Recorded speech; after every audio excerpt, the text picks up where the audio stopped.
خليك.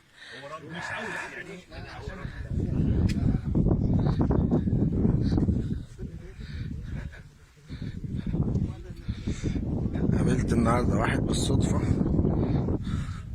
بيقول لي انت بتقول في فيديوهاتك اجمل مكان طبيعي في العالم، وانا هو باكد انه اجمل مكان طبيعي في العالم مفيد باريس، محافظة الوادي الجديد.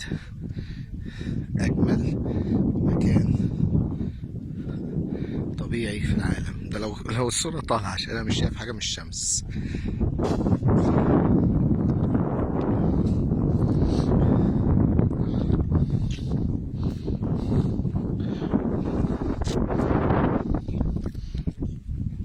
وان شاء الله نعمل فيه بقى منتجع مزارع، منتجع واحد باريس، عشان تبقى اعلى مكان طبيعي بيئي اقتصادي في العالم ان شاء الله. بس ربنا يسترها، بس اتمنى بس ربنا يسترها علينا بس ان شاء الله.